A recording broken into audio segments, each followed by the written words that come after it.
Picture this: a city where children play safely in the streets, where neighbors chat on benches under shady trees, where the air is clean and the only sounds you hear are laughter and birdsong.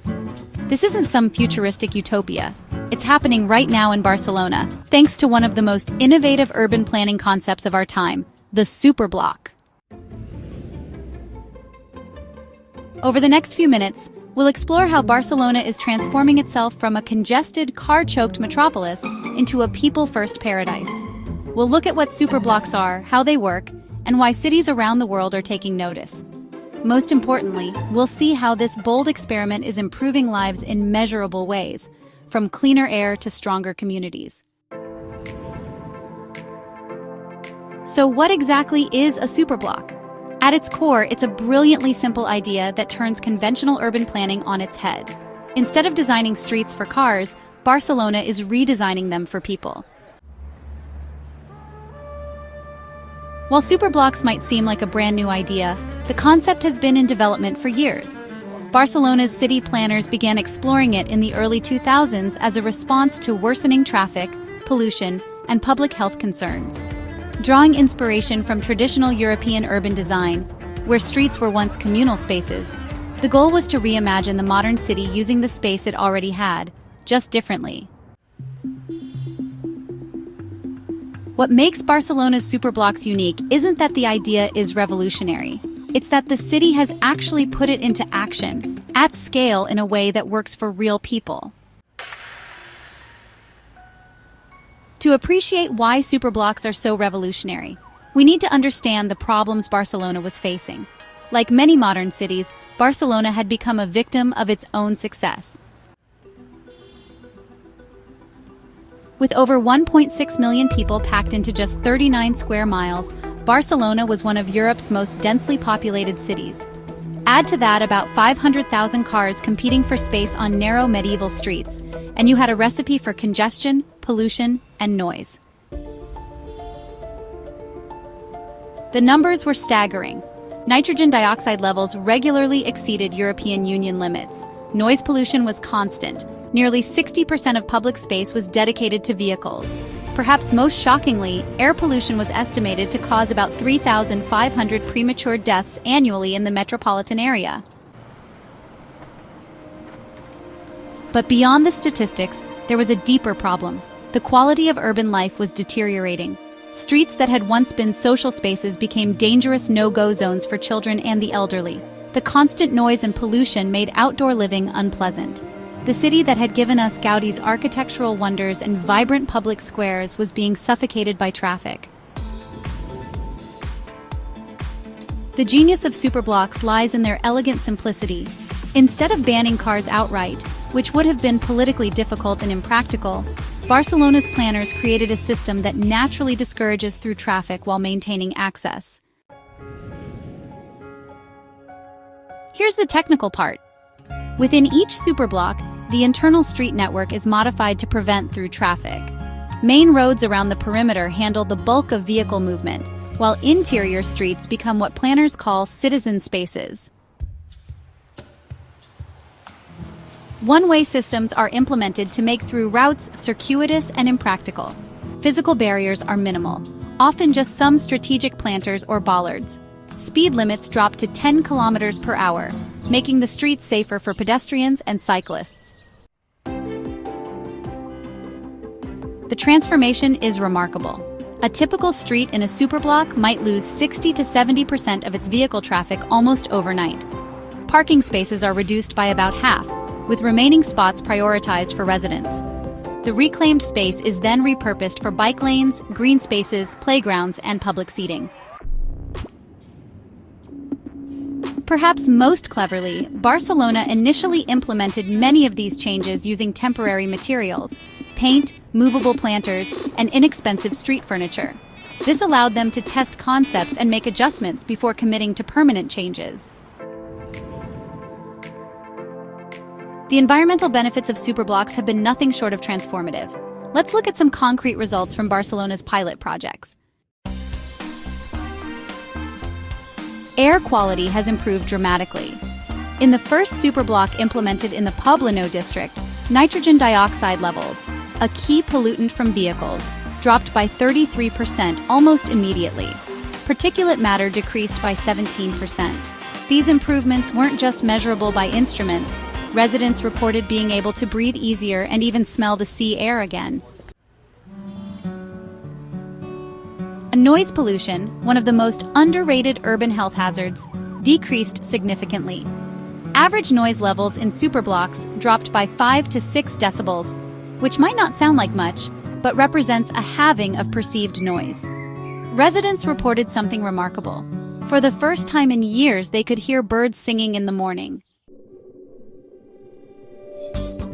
The urban heat island effect, where cities are significantly hotter than surrounding areas, has been mitigated through increased vegetation and reduced asphalt. Surface temperatures in superblocks are measurably cooler during hot Barcelona summers. Perhaps most impressively, carbon emissions from transportation in superblock areas have dropped by about 25%, helping Barcelona meet its ambitious climate goals. But the benefits of superblocks go far beyond environmental metrics. The social and quality of life improvements have been equally profound.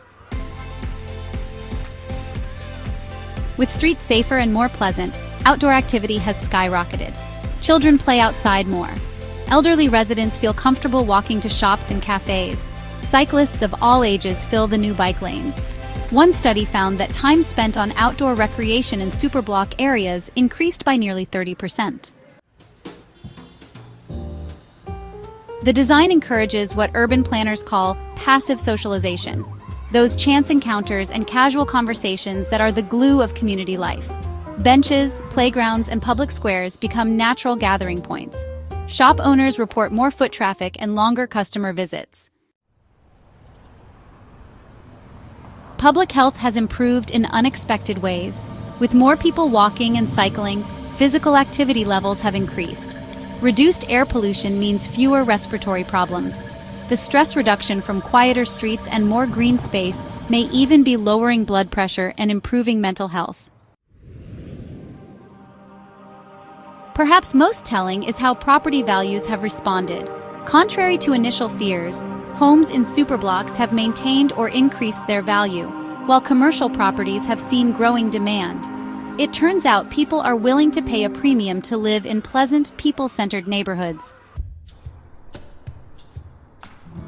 Let's pause for some fascinating superblock trivia. Did you know the first superblock was implemented using just 300,000 euros worth of temporary materials? The city used paint, potted plants, and movable furniture to test the concept before making permanent changes. In the San Antonio superblock, a former parking lot was transformed into a playground so popular that local schools now use it for recess. The same space that once held about 20 cars now serves hundreds of children daily. One unexpected benefit: the return of traditional street games. With safe, open spaces available, children have revived games like hopscotch and jump rope that had nearly disappeared from urban life. Perhaps most remarkably, some superblocks have seen crime rates drop significantly. The combination of increased foot traffic, natural surveillance, and community cohesion creates safer environments organically. Barcelona's superblock program is still in its early stages, but the ambitions are enormous. The current city plan calls for creating about 500 superblocks across Barcelona, which would transform nearly 70% of the city's streets into people-first spaces. The next phase includes even more innovative features: underground parking to further reduce surface vehicles, green corridors that connect superblocks with continuous vegetation, and smart traffic systems that prioritize pedestrians and public transit. Other cities are taking notice. From New York to Melbourne, urban planners are studying Barcelona's model. Valencia has already implemented its own version, and cities like Seattle and Bogotá are experimenting with similar concepts. But perhaps the most exciting development is how superblocks are evolving based on community input. Each new implementation incorporates lessons from previous ones, creating a constantly improving model of urban living. The story of Barcelona's superblocks offers a powerful lesson: our cities don't have to be loud, polluted, stressful places. With creative thinking and bold leadership, we can reclaim urban spaces for what they were always meant to be: places where people thrive. What makes superblocks so inspiring is that they're not some theoretical utopian vision. They're working right now in a real city with real challenges. They show that change is possible without massive infrastructure projects or technological miracles, just by rethinking how we use the space we already have. As you walk through your own city streets, imagine what they could be if we prioritized people over parking spaces, community over convenience, quality of life over traffic flow. Barcelona's experiment proves that another urban future isn't just possible, it's already here. So what do you think? Could your city benefit from superblocks? Which neighborhood would you transform first? Let us know in the comments. And if you found this look at urban innovation interesting, be sure to like and subscribe for more content about designing better cities. Thanks for watching, and we'll see you next time.